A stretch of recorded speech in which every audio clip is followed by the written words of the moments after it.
আমার ত্রিপুরার বন্ধুরা, বিশেষ ব্যস্ততার মাঝখানেও আপনাদের মাঝখানে যেহেতু জরুরি মনে করলাম কয়েকটা কথা বলতে এলাম।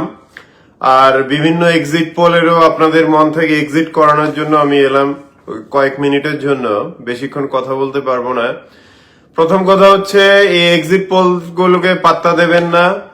এরা আগাম টাকা নিয়েছে এই মিডিয়াগুলো, এটা রাহুল কানওয়ালের চ্যানেলই হোক, যে কোনো ন্যাশনাল চ্যানেলই হোক, ওরা অগ্রিম বিজেপি থেকে টাকা নিয়েছে এক্সিট পোল গুলো ওদের ফেভারে করার জন্য।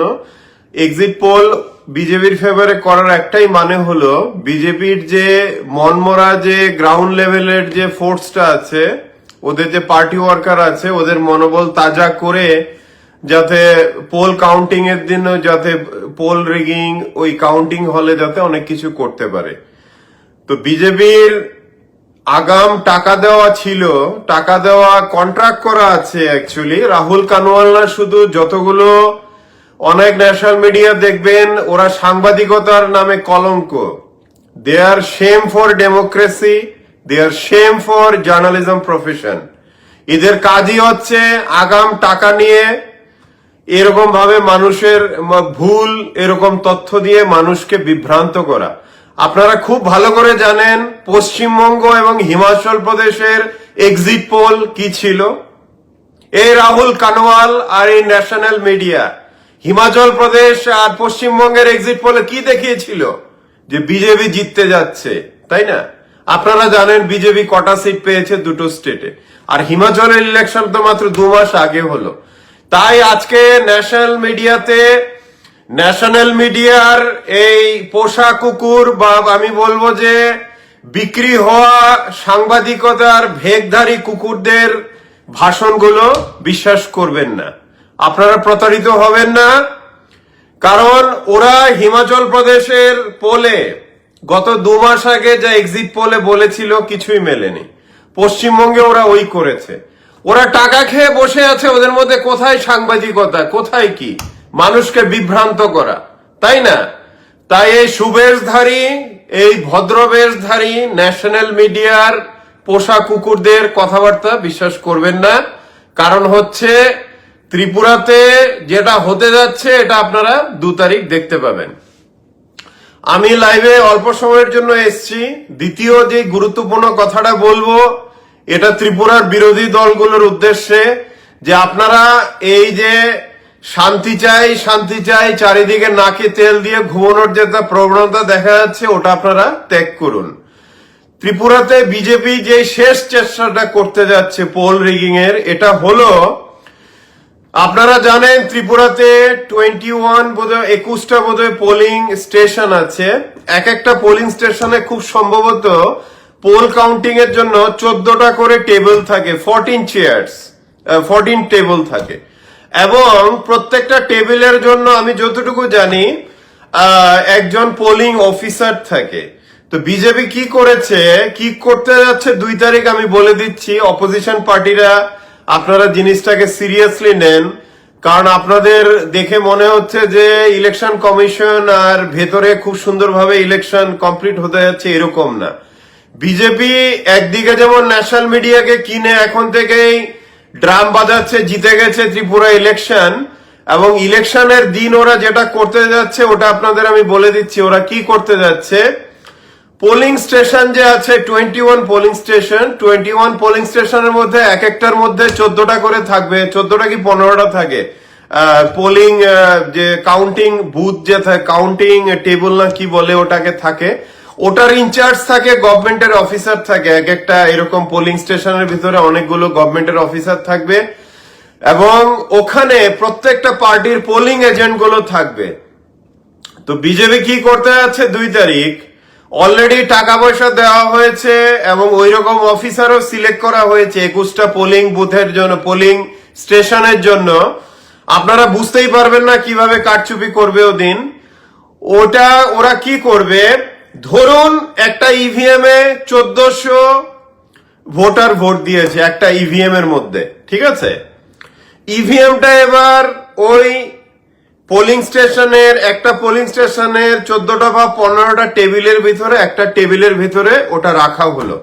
আমি যে আপনাদের এই কথাগুলো বলছি, এটা ত্রিপুরা ইলেকশন কমিশনের একজন আইএএস আমার বন্ধুর সাথে কিছুক্ষণ আগে কথা হলো।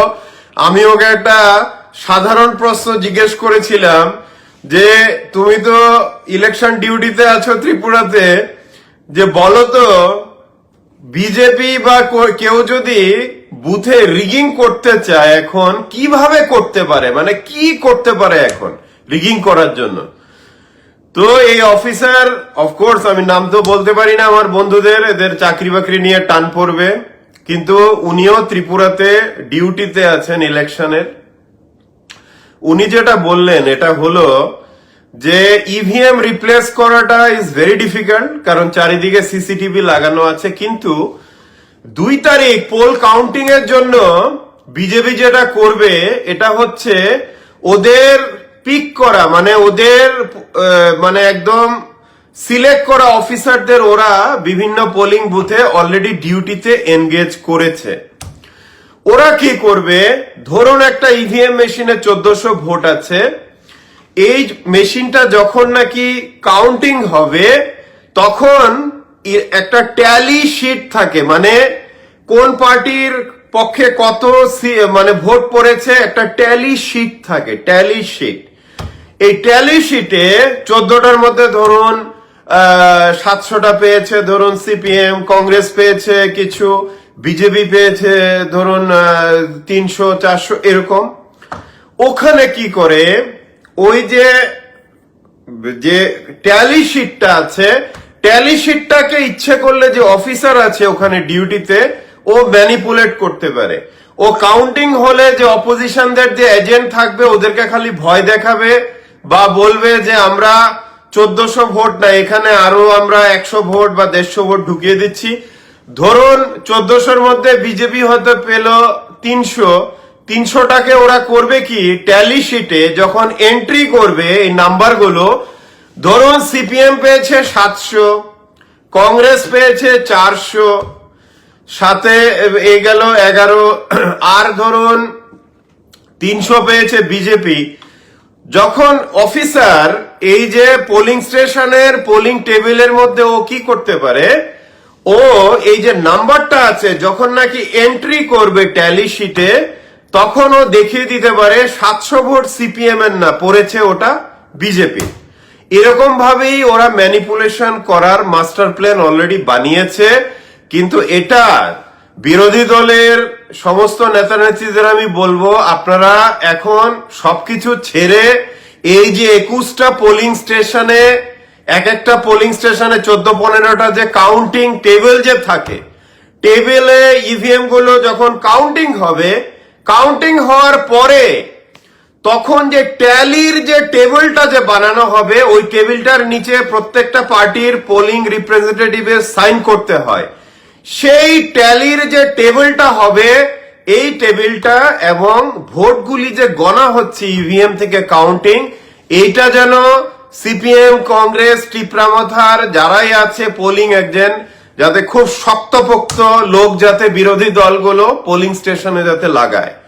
যদি শক্তপোক্ত লোক না লাগানো হয় তাহলে বিজেপি তাদের অফিসার যাদেরকে টাকা খাওয়ানো হয়েছে তাদের পোলিং এজেন্টরা তো আছেই, ওরা মিলে করবে কি ইভিএম থেকে কাউন্টিং হবে, কিন্তু যখন ট্যালি শিট প্রত্যেকটা ইভিএম যখন কাউন্ট হয় ওদের এই যে ট্যালি শিট থাকে, ট্যালি শিটের ভিতরে নাম্বারগুলো ওরা সিপিএম এর নাম্বারটা বিজেপির নামে ঢুকিয়ে দিয়ে তারপর সাইনটা করিয়ে নিল চাপ দিয়ে। তো অনেক কিছুই হতে পারে, কারণ মনে রাখবেন ওরা কোটি কোটি টাকা নিয়ে খেলাতে নেমেছে এবং ইলেকশন যে কাউন্টিং হবে ওই খেলাটা ওরা খেলবে। আমি এই লাইভটার কন্টিনিউ, এখন আমি প্রচন্ড ব্যস্ত অ্যাকচুয়ালি বিভিন্ন কাজে, আমার অফিসের কাজে, কিন্তু বন্ধুরা আপনাদের মাঝখানে এলাম এই গুরুত্বপূর্ণ বার্তাটা দিতে যে বিজেপি একদিকে যেমন মিডিয়াকে পয়সা দিয়ে দেখাচ্ছে কতগুলো সিট পাবে, আবার অতগুলো সিট পাওয়ার জন্য ওরা পোলিং স্টেশন গুলোতে ওরা নিজেদের অফিসিয়াল দিয়ে সব ফিট করে রেখেছে। ওরা 2 নাম্বারটা করবে, ট্যালি শিটে নাম্বারগুলো অদল বদল করবে, করে সেরে ওরা অ্যানাউন্স করে দেবে যে বিজেপি জিতেছে। তো এটা হতে যাচ্ছে 2 তারিখ। বিরোধী দলগুলি আপনারা ঝাঁপিয়ে পড়ে প্রত্যেকটা ট্যালি শিট, প্রত্যেকটা ইভিএম কড়া নজরে রাখুন। ওইটাই হবে বিজেপির শেষ চেষ্টা ইলেকশন জেতার। আর বন্ধুরা, আমি এখন বিদায় নিচ্ছি, কিন্তু আপনাদের বলবো এক্সিট পোলে একদমই মাথা না ঘামাতে। এই বিজেপি যে এক্সিট পোল যে বিজেপির মিডিয়াগুলো পাবলিশ করেছিল, হিমাচল প্রদেশেও বিজেপি জিতবে, ওয়েস্ট বেঙ্গলেও তো বিশালভাবে বিজেপি জেতার কথা তৃণমূলের বিরুদ্ধে, কিন্তু কি হয়েছে তো আপনারা জানেন। তাই এক্সিট পোল ন্যাশনাল মিডিয়ার পাত্তা দেবেন না, ওরা আগাম চুক্তি করেছে, টাকা নিয়েছে, যা হবে হবে। কিন্তু আপনারা ইলেকশন কাউন্টিং এর দিন যাতে কোন রকমের 2 নাম্বারই না করতে পারে, কারণ ইলেকশন অফিসিয়ালরাই করবে ভেতর থেকে, ট্যালি শিট নাম্বারগুলো চেঞ্জ করবে, ওইটা যাতে না করতে পারে আমি বিরোধী দলগুলোর নেতাদের কাছে অনুরোধ রাখবো, আপনারা চারিদিকে ঘোরাঘুরি বন্ধ করে কোথায় শান্তির বাতাবরণের এসব ভাষণ টাষণ না দিয়ে আপনারা এখানে ফোকাস করুন যে 21টা পোলিং স্টেশনে আপনাদের যে পোলিং এজেন্ট কারা হবে, শক্তপোক্ত লোক ওখানে রাখতে হবে, এবং ওখানে কোনোভাবেই যাতে অফিসার গুলো, ইলেকশন অফিসিয়াল গুলো যাতে ট্যালি শিটে যাতে এক দলের নাম্বার আরেক দলে এরকম উল্টোপাল্টা যাতে না করতে পারে। এটা হবে আপনাদের এখন লক্ষ্য। আপনারা এই কদিন সমস্ত ভাষণ মিটিং মিছিল বন্ধ করে আপনারা 21টা পোলিং স্টেশনে ফোকাস করুন। মাঝে আমার একটা কল এসেছিল, এই জন্য ডিসরাপশন হয়েছিল। বন্ধুরা, আমি আবার আসতে চেষ্টা করব মাঝে মধ্যে, আপনারা শক্ত থাকবেন। আপনাদের আমি বলে দিলাম বিজেপি শেষ চেষ্টাটা কিভাবে করতে যাচ্ছে পোলিং এর দিন, ওইটা আপনারা সবাই মিলে রুখবেন। আর ত্রিপুরার বন্ধুরা, বিশেষ করে বিরোধী দলের মানুষদের, সাধারণ মানুষরা, আপনারা পোলিং স্টেশন যেখানেই আছে অনেক দূরে চারিদিকটা এমন ভাবে দেখবেন ইলেকশন কাউন্টিং এর আগের দিন থেকে, যাতে বাইরের লোকজন, সন্ত্রাস বাহিনী ওখানে যাতে ঘাঁটি গেড়তে না থাকে। কারণ বিভিন্ন পোলিং স্টেশন থেকে পোলিং এজেন্টদের ধাক্কা দিয়ে বার করে দেওয়া, ওদেরকে করা, প্রাণের হুমকি দেখানো, বাইরে ওদের গুন্ডা বাহিনী থাকা, পিস্তল বা বোমা নিয়ে ওগুলো হবে।